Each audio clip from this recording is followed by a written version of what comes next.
폐암으로 수술을 받았다 그러면은 본인이 되게 큰 수술을 받고 중환자로 생각을 해요. 중환자 아니라고 설명드리거든요. 1기 같은 경우는 5년 생존율이 거의 똑같은 사기라고 하더라도 생존율이 다 다르거든요.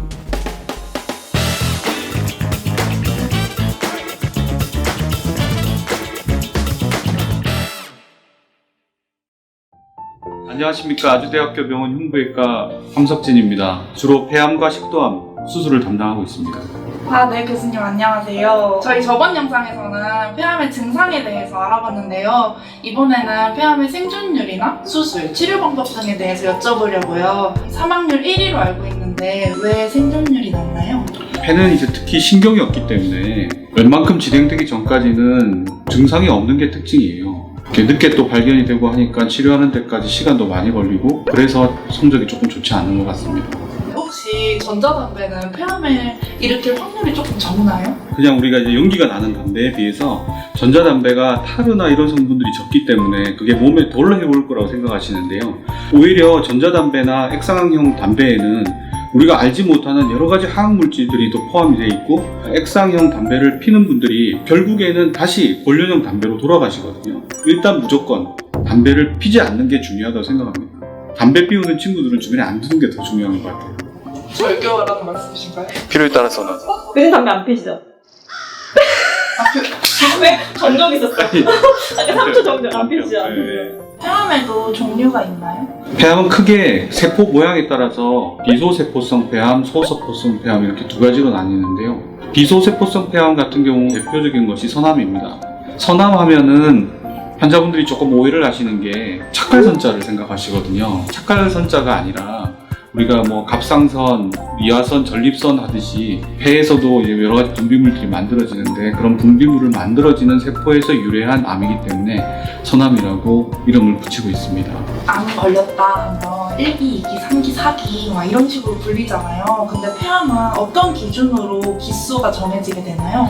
세 가지 요건이 있어요. T, N, M. T병기 같은 경우는 우리가 중요하게 생각하는 게 종양의 크기, 또 주변 이 조직의 침범 정도 이런 걸로 이제 T병기를 설정을 하고 N병기 같은 경우는 임파선에 전이가 있느냐 없느냐 타장기 뭐 예를 들면 뇌라든지 간이라든지 뼈라든지 이런 장기에 전이가 있느냐 없느냐로 이제 구분을 해서 TNM병기를 설정을 하고요.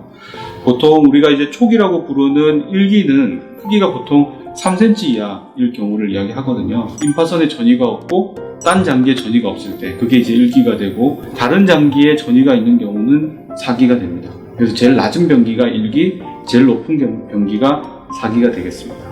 교수님, 암 말기라고 하면 보통 약간 죽음에 가까워졌다라고 많이 생각하잖아요. 그리고 그거에 대해서 되게 걱정하는데 암 생존율이 궁금합니다. 자, 우리 병원에 폐암 수술을 받은 환자들 경우에 생존율을 보면은 흔히 초기라고 불리는 1기 같은 경우는 5년 생존율이 거의 90%에 육박하고요.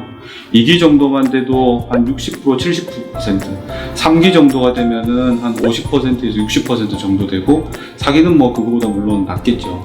말기라는 말은 잘 안 쓰고 싶어요. 이게 모든 병기는 병기에 따라서 치료 프로토콜이라는 게 정해져 있거든요. 근데 우리가 환자분들한테 말기라고 설명을 드리면 아예 그냥 겁부터 먹고 치료를 안 하시겠다는 환자분들이 되게 많아요. 똑같은 사기라고 하더라도 생존율이 다 다르거든요. 치료를 얼마나 잘 적극적으로 받느냐에 따라서 생존율이 늘어날 수도 있고 아예 처음부터 치료에 비협조적이고 치료를 받지 않겠다고 결정하시면은 생존율이 그만큼 낮을 거고요. 낙심하지 말고 적극적으로 치료를 받는 게 되게 중요할 거라고 생각을 합니다. 어떤 경우에 수술을 할 수 있는지, 어떤 치료를 해야 되는지 궁금해서요. 치료의 대상이 되는 폐암은 비소세포성 폐암. 제일 중요한 게 환자의 병기가 되거든요. 그래서 1기, 2기 정도면은 우리가 수술을 원칙으로 하고 3기 같은 경우는 환자의 상황에 따라서 수술을 하는 경우도 있고 하지 않는 경우도 있고 그거는 의사들마다도 조금씩 다르고 병원의 방침도 조금씩 다른 것 같아요. 우리 병원을 기준으로 말씀드리면은 3기 초까지는 적극적으로 좀 수술을 하려고 그러고요. 3기 후반기, 3B기부터는 수술보다는 항암 치료나 방사선 치료로 수술을 대신하는 그렇게 치료를 하고 있습니다. 개용술과 흉곽경, 내시경 수술이라고 하죠. 그 수술의 차이가 궁금해요. 일반 환자분들이 헷갈리는 것 중에 하나가 내시경하고 레이저예요. 연세가 드신 분들은 우리가 내시경 수술해요 그러면 다음번에 오셔갖고 레이저로 수술하신다 그러거든요. 이제 레이저가 왠지 좀 최신 기술 같잖아요. 근데 레이저라고 이야기하시는 게 주로는 내시경 수술을 이야기합니다. 개흉술은 우리가 이제 옆에 갈비뼈를 따라가지고 갈비뼈 사이에 한 뼘에서 한 뼘 반 정도의 상처를 내고 갈비뼈를 이제 벌려서 손이 들어가서 수술하는 거를 우리가 개흉술이라고 하고, 내시경 수술은 똑같이 옆구리에 갈비뼈 사이를 절개하는데 3, 4cm 정도밖에 절개를 하지 않거든요. 그러니까 뼈를 벌리지 않고 그 구멍을 통해서 기구를 삽입해서 하는 수술을 내시경 수술이라고 해요. 작년 기준으로 봤을 때 약 한 80% 정도를 내시경으로 수술했어요. 내시경 수술하면 통증도 적고 상처도 예쁘고 또 입원 기간도 단축시킬 수 있다는 그런 장점이 있죠. 제가 이제 뭐 전공의 할 때니까 15년, 20년 전에 그때는 상처가 클수록 외과 의사가 훌륭한 의사다 그런 속설 뭐 이런 게 있었어요. 근데 최근에는 모든 분야에서 다 마찬가지지만 다 작아지고 있잖아요. 뭐 핸드폰도 갈수록 작아지고 노트북도 작아지고 수술도 작게 하는 게 요새는 더 효과적이라고 생각해요. 근데 만약에 암이 많이 전이된 상황에서 폐를 반절 이상 잘라내도 살아갈 수가 있나요? 폐는 잘라내면 재생되는 장기가 아니거든요. 그래서 제일 중요한 게 수술 전에 환자의 폐 기능이 어떠한가, 그거에 따라서 어느 정도 자를까를 결정하고, 환자의 폐 기능이 괜찮다, 그리고 종양이 너무 커가지고 여러 폐 조각을 침범을 했다, 이런 경우는 환자분에 따라서는 한쪽 폐가 없어도 사는데 큰 지장이 없는 걸로 돼 있어요. 그러면 폐암 수술하고 항암 치료를 할 때 주의해야 할 점이 있나요? 요새는 환자분들의 영양 상태가 좋고 약들이 좋고 그래서 상처 감염 이런 건 거의 없어요, 옛날하고 다르게. 근데 수술하고 나서 생길 수 있는 합병증 중에서 가장 크고 무서운 합병증이 폐렴이거든요. 그래서 수술을 하고 나서 환자분이 조심하실 거는 첫 번째로 운동, 두 번째로 심호흡이나 기침을 통해 가지고 가래를 자꾸 배출시켜 주는 것, 영양 섭취 되게 중요할 것 같고, 환자분들이 폐암으로 수술을 받았다 그러면은 본인이 되게 큰 수술을 받고 중환자로 생각을 해요. 중환자 아니라고 설명드리거든요. 공원을 산책한다든지 빨리 일상에 복귀해서 생활하시는 게 건강을 회복하는데 훨씬 도움이 많이 된다고 생각합니다. 환자분들이 수술하시고 나서 그런 거 많이 여쭤보시거든요.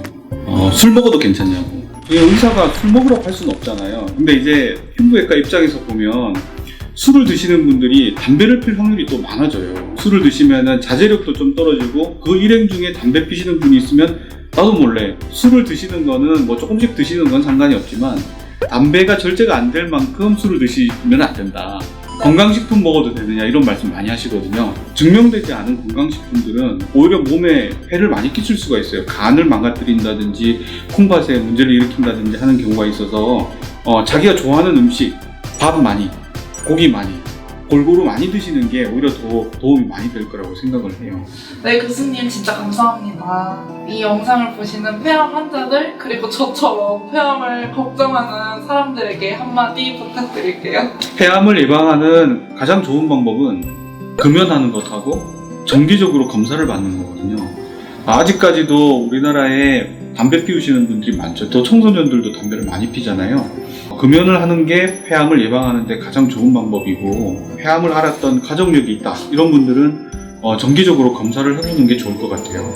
폐암도 그렇지만 다른 암을 진단받으면 평소에 몰랐는데 의사들이 너무 많아요. 그러니까 민간요법이라든지 뭐 치료를 어떻게 하라고 조언해 주신 분들이 되게 많은데, 증명되지 않은 치료법에 너무 의존하다 보면 병원에서 하는 치료를 소홀히 하는 경우도 있어요.